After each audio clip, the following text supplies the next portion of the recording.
And you're live. Hey, welcome back to Judicial Dollars and Cents. And we are live at the PILMMA Super Summit in San Antonio, Texas. And my guest right now is Nick Kringas. That's right. To the show. Great to be here. Hey, Nick, tell me about your company and what you all do. Also, LawShift is a pre-intake AI for PI company, the first of its kind. It's a brand new category. Company to solve this problem here, the pre-intake problem. It's the biggest problem in personal injury. I explain why, but that's what we do. All right, well, tell me why. Because intake is a problem for a lot of companies. And so how do you, what's the problem and how do you address it? So this is not intake. This is pre-intake. Pre-intake, okay. Which is the window of time between when someone's injured and when they decide to call on an attorney. So it's all the way up until intake. What consider intake up from. So your target is really the plaintiff. Correct. Okay. The injured. We're injured first. Our mission is to help the injured find legal counsel, because right now they're navigating a one of the most scary processes, obviously, and a part of the process that has the most pain and friction, and they're navigating that without an attorney, without legal counsel.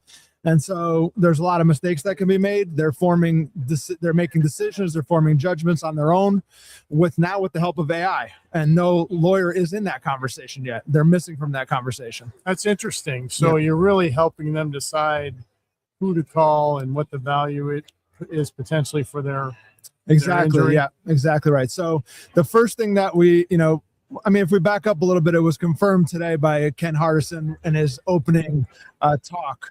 And I've heard this from many attorneys. They say that they feel like they're under attack, like the PI market is under siege. We're calling it the PI market siege. It's a convergence of multiple forces on the market, from private equity to national brands to AI. And they feel like there's a lot of chaos. But in all of this, now there's opportunity, because now with AI, we can reach the injured in that time when they counsel the most, pre-intake, from injury all the way up to intake. You're so right in what Ken said about being under attack.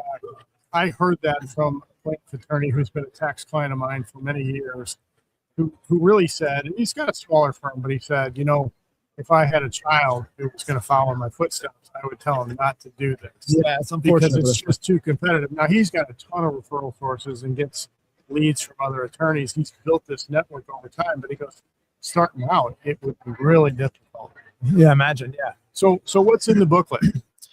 So we go through the problem, the pre-intake problem, and the PI market siege, the forces that are coming together we just talked about. And it also describes the story of the injured person and what they're going through, and now how they're turning to AI more and more. And then we get into how to solve it at the end. And how to solve it, first of all, most firms are now AI invisible. Like whatever they've built up in terms of SEO authority has been completely wiped out. It hasn't translated to AI visibility whatsoever. So even if people are searching for them and they're ready to hire an attorney, they're nowhere to be found in those conversations. So what do firms need to do to increase their brand authority to get visible in the large language model? Yeah, so first of all, we have to know that AEO or AI visibility is not SEO. Right. They're completely different. It's not the new SEO. Large language models and AIs, they don't operate the way that SEO did, where in the past, SEO and search would rank 10 firms, but we've gone from rankings to just straight up recommendations. Wow. So meaning now, for the first time ever, these AIs have context around the injured and around people that are asking it questions that Google and the search engines never had. So in the past, Google would have to sort of triangulate and try to figure out what this person's looking for, what they've been through. Now they're telling the AI every detail about their case. So the AI has all of this context around the injured person, and it has very little context around the personal injury firm, because the sea of sameness that I call, but this approach to marketing that we're just going to be everywhere over the last 30 years has really caused this problem where we really distinguish between firms. They all look alike. They're all saying the same things. So on one side of the equation, it has a bunch of context on the injury. On the other side of the equation, it has very little context on personal injury.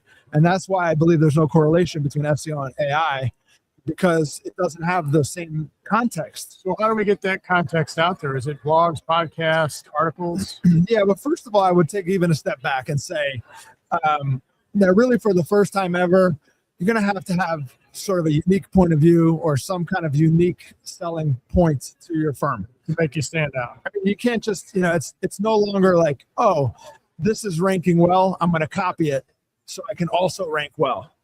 That doesn't work. In fact, that will lead to just more problems down the line.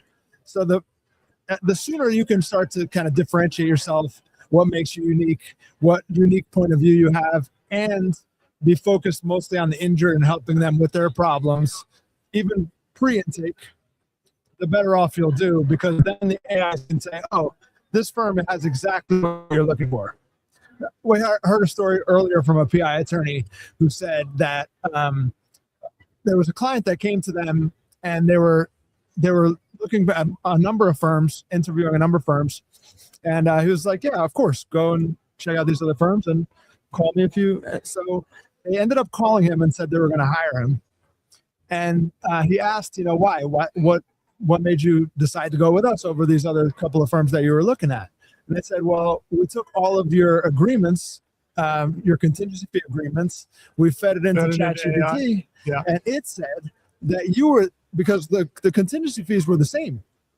So it didn't just take. There must have been some other terms. It didn't just say, oh, this is the cheapest.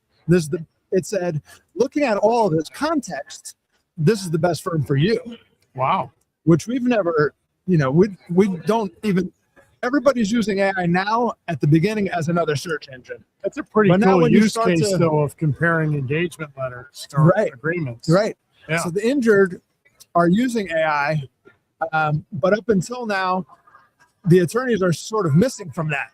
They're being left out of that conversation. And we need to change that. We need the attorneys to go and help these people, because they really do need good legal counsel. The AIs don't have any responsibility or stake in their outcome.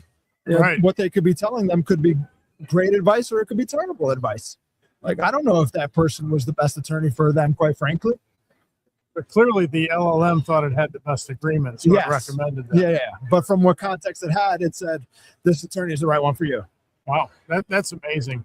And just to promote our brand awareness and try to get us up into the LLM response, we want people to think differently about accounting. So we focus on profit-focused accounting. We focus on data, not like your grandfather's accountant who tells you what happened in his historical nature.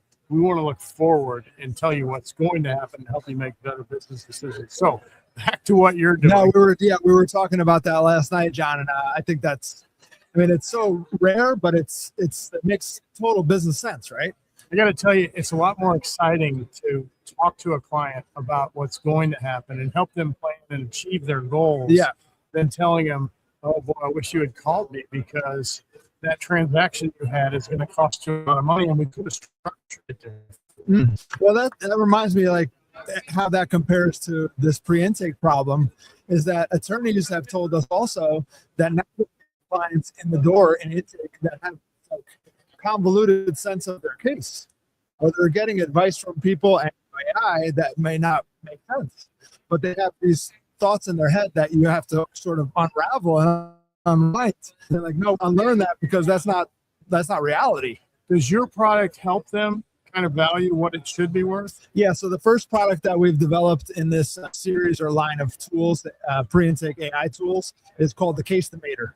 And the Case-Tomator is based on, it's not a generic tool that has no data. We've partnered with a company called Zarin's, who has over 40 years of settlement data.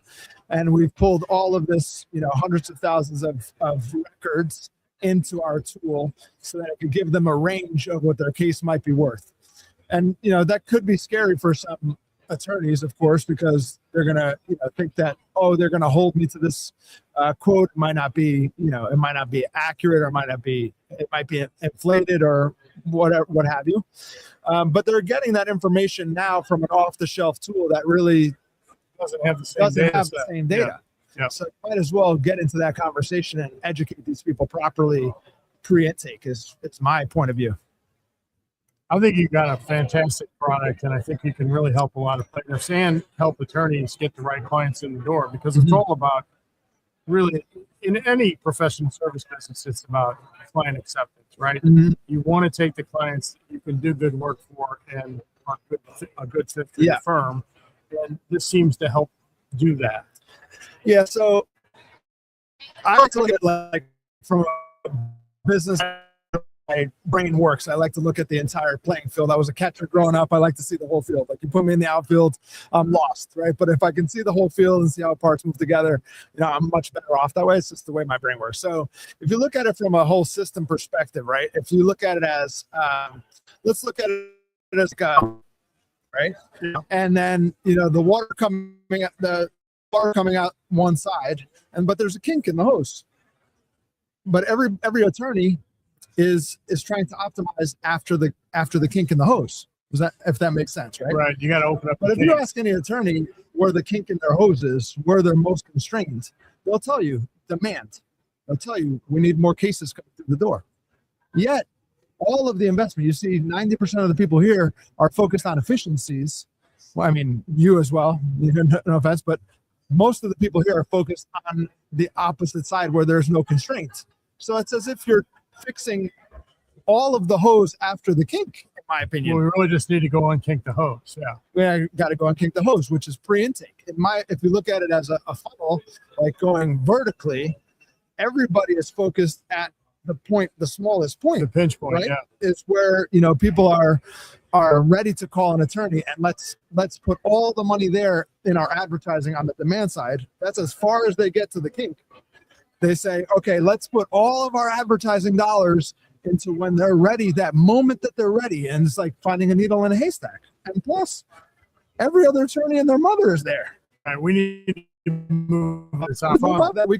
It shouldn't be a funnel. It should be a fire hose. Yeah. Where we're moving people through systematically from when they're injured all the way to intake. So it's not such a backlog. Is our point of view. That's why we think it's the biggest problem in personal injury. It says right here on the back is the most consequential and most underserved moment in personal injury.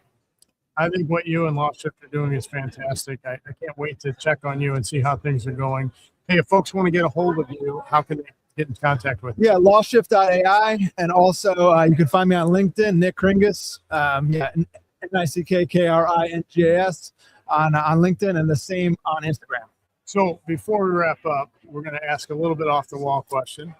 You're a sports fan, right? Yeah. From the Northeast. Let's go. Let's go, Knicks. Oh, Knicks. David Lee Knicks. I like David Lee. David Lee went to my son's high school. Oh, no kidding. So this high school has David Lee, the Kachuk brothers in hockey, Brad Beal, and Jason Tatum. Oh, wow. We don't recruit them. Right. Okay, but what about football? Do you like football? What's your favorite football team? Giants. Okay. Giants fan. If you had said the Jets, I'd have been all over you. Yeah, sorry. I'm a Chiefs fan, so okay. We're in that dead period where there is no football, but August is coming. Yeah. So I went to the season opener of the Chiefs because I happened to be in Kansas City. Oh, really? So Arrowhead's a special place. They lost to their Lions last year, but it was special. We saw the stealth bomb come overhead. Yeah, it was great. The fans were awesome. They accepted us in there. We had a good time. And Joe's barbecue as well. Oh yeah, one of my favorite in the country that I've tried. Well, Nick, thank you so much for coming on. My pleasure, John. Hey, thank you all for joining us on Judicial Dollars and Cents. Until next time, thank you. Thanks for joining us on Judicial Dollars and Cents, presented by Anders Virtual CFO Services. If you found value in today's conversation, be sure to follow or subscribe wherever you get your podcast. To learn more about how Anders helps law firms strengthen their financial foundations and drive growth, visit anderscpa.com. Until next time, keep making smart decisions that make perfect sense.